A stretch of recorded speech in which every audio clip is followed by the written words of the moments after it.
Hello and welcome to the Philippines. How do you find a doctor in the Philippines? In Cebu City, anyway. Tell you a little bit about my experience and different than back in the USA, perhaps different from the way it is in your country. But anyway, when I first came here, I had a infection in my leg. Started in Los Angeles before I left. And when I got here, in fact, it was just like a little itching insect bite or something when I left Los Angeles. It got worse over the course of a number of days. The maid at the hotel said, "Sir, you need to go see a doctor. Your leg is swelling up."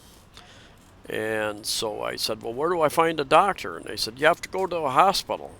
And that didn't sound right because where I come from, I've lived in many cities in the USA. There's medical clinics you can go to. You don't have to go to a hospital to see a doctor. Um, so I commenced to taking a walk, walking around, asking a few people and everybody I talked to, "Sir, you have to go to go to the hospital. Find a doctor at the hospital." So anyway, I think the next day I talked to the people in the hotel and asked them, and they directed me to a hospital not too far away. And and then they ran down the street and said, "Oh, by the way, there's a dermatologist just even closer." So they directed me there. Uh, went there. She gave me antibiotics for a week. Went back. My leg was worse. She said, "You need to see a surgeon right away." She set up an appointment that afternoon. Went to see him. He cut my leg, cut the infection out of my leg. Took a couple months for it to heal up, basically. But that finding a doctor. Now I'm here again.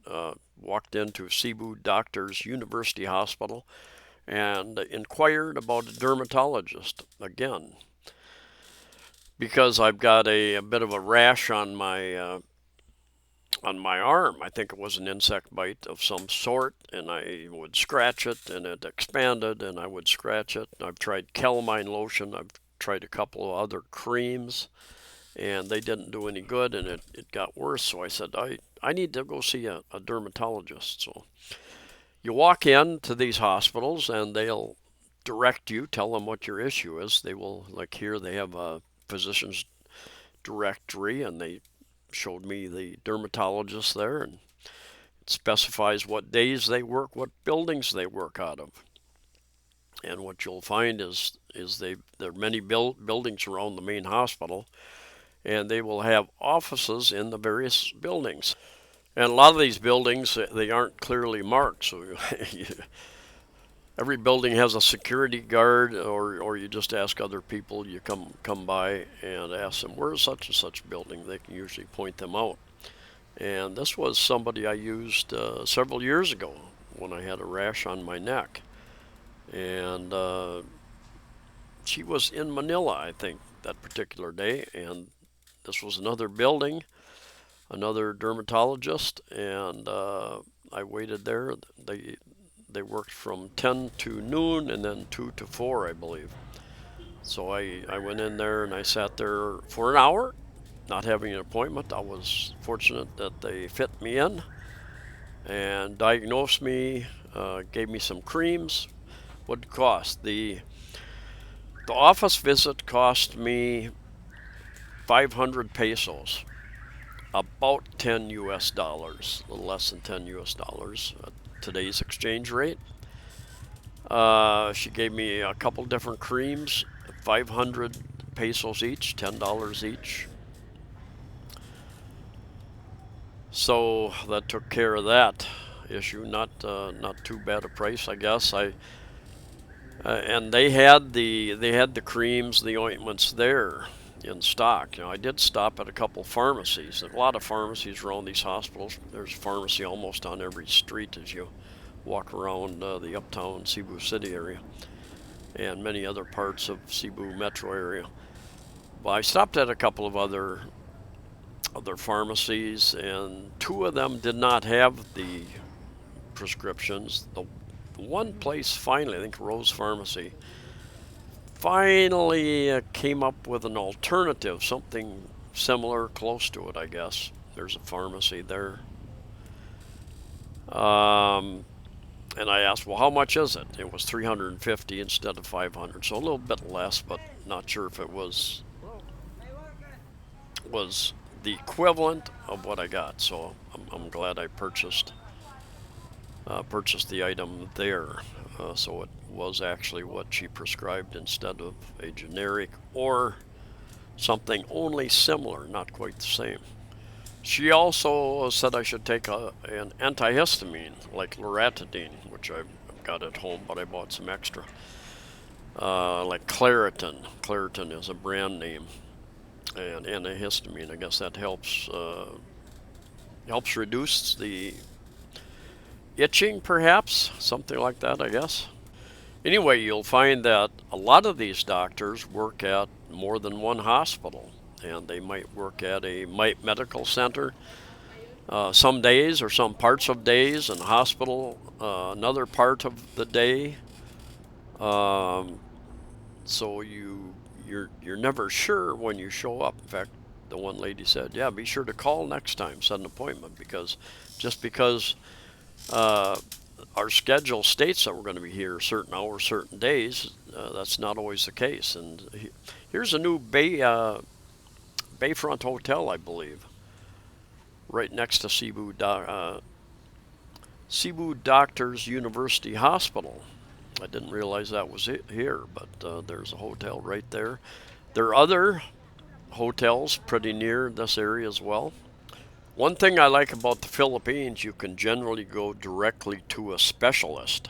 And I think you don't need to be referred. You don't need to go see a general practitioner doctor and then get referred beyond that.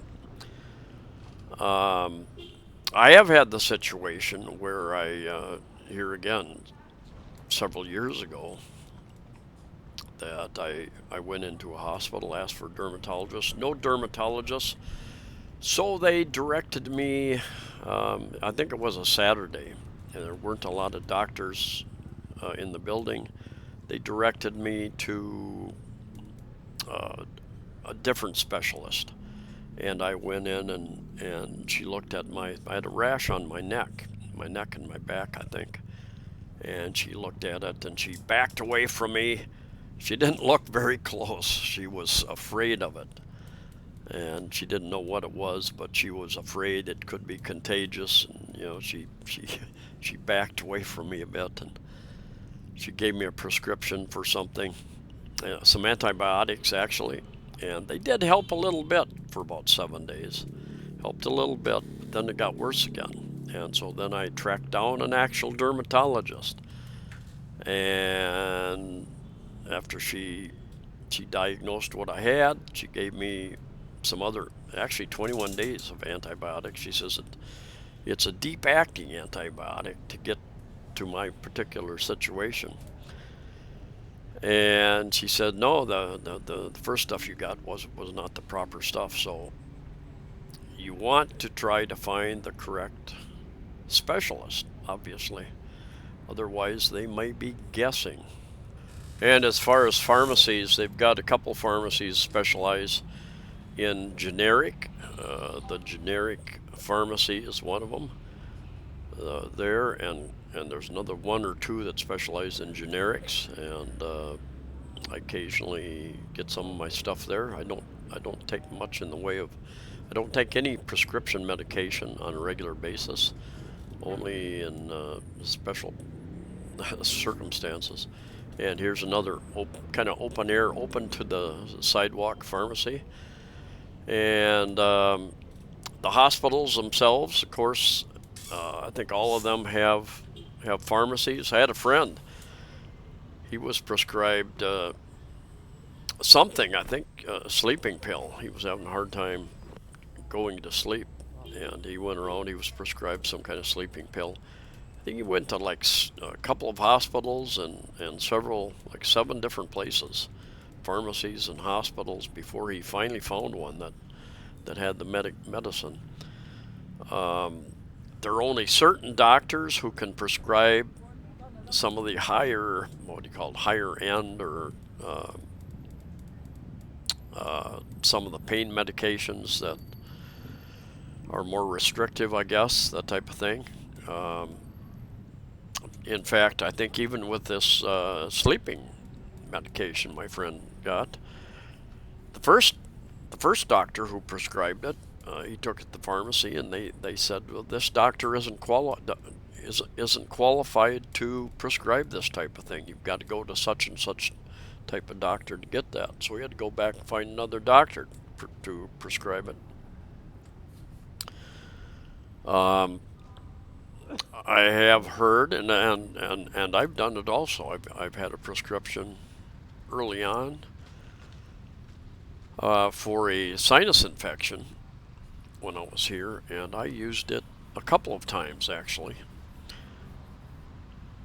Uh, Sometimes they take your prescription, like they do, I think, pretty standard policy in the U.S. when you use it, so that you can't use it a second time. But I was able to use mine a second time on at least one occasion, perhaps more than one time. I have had expats tell me that they did not have a prescription with them, but by showing the bottle with their name on it, the prescription bottle with their name on it, they were able to get that prescription filled. Don't know the details about what the item was. You will find a number of laboratory type places. Pretty much everybody here, if they want a job, they need to get drug tests and various other tests. This high precision right here, diagnostics, is one of those places. They've got a number of places in Cebu, and there's a lot of those kind of places around where you can go to get certain tests, blood tests, drug tests, a number of other tests. In fact, I'm going to go to that place to check and see if I've got antibodies uh, for the famous virus out there right now, because I'm sure I've had the virus. Many countries consider that in allowing people to travel. In fact, I think there's over 50 countries that no longer have any restrictions. No vaccines required, cards required, no masks. Just everything is pretty much back to normal. Over 50, I think 55 countries last I had checked. And there are some like California, I've heard, and other places in the U.S. talking about with some higher cases, even though most of them are very mild or even asymptomatic, that they are talking about going back to using masks again. Everything I've read here in the Philippines, the politicians seem to understand that. Article I read the other day said that no, we cannot go back to lockdown again. There's just too much damage has already been done to the economy, to people's livelihoods, the excess deaths that have been caused by the lockdowns, not related to the virus itself. Uh, People not getting medical care for much of the last 2 years. I know of two Filipinos that died of heart attacks in their 50s in that first year because they did not go to the hospital. And afraid to get COVID, the hospitals didn't want anybody there unless it was super critical. So they just stayed at home and pretty much died there because of that. And there's lots of stories like that out there. I walked from Cebu Doctors Hospital down not very far to the uptown area here, and got a couple hotels. Big Fuente Osmeña traffic circle here. Casino here, Filipino Casino, and the Raj Hotel, I believe. In the distance there, the taller building is the Crown Regency Hotel, and the Summit Fuente Summit Circle, because it's on It's on Fuente Circle, Traffic Circle. So yeah, the Summit Circle Hotel, and then the Summit Galleria Hotel is down by Robinson's Galleria.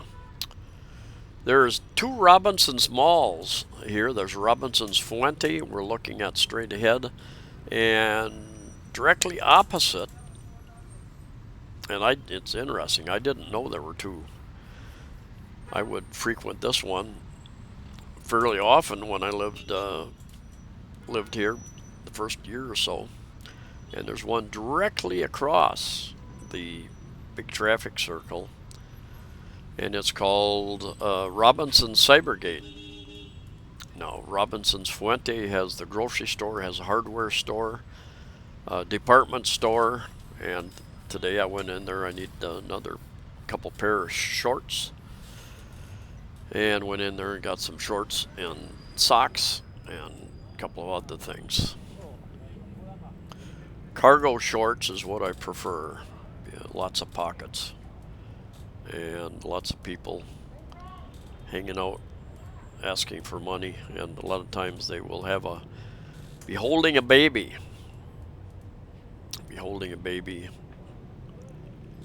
and asking for money for food. In the 7 years that I have been in Cebu City, I have noticed a couple of more like medical clinics, something that I would be used to, medical clinics apart, set aside from the hospitals, and medical centers that you can go to. You don't have to go to the hospital. Here's a Mercury drugstore here on the circle as well. And then they have these whatever you call them, pedestrian walkways to get across. You can get a ticket for jaywalking here. And way in the distance, that tall building, that is Horizon 101 condominium, and this is Mango Avenue, what they call Mango Avenue. Even though the name changed, I think back about World War II, in fact. It's General Maxilone Avenue is the official term, but most people still call it Mango Avenue. Mango Square is down there about 2 blocks. Mango Square used to have a lot of bars, be kind of an entertainment area. Most of the bars have been shut down over a number of years, and mostly fast food places up there now. There has been a disco that opened up, 1 or 2 discos that opened up recently, mostly young kids. And one thing about this traffic circle, most of the traffic heads towards that inner lane right away. Kind of interesting. More traffic there than what I usually see for some reason. Anyway, thanks for watching. Stay safe, stay healthy. See you next time.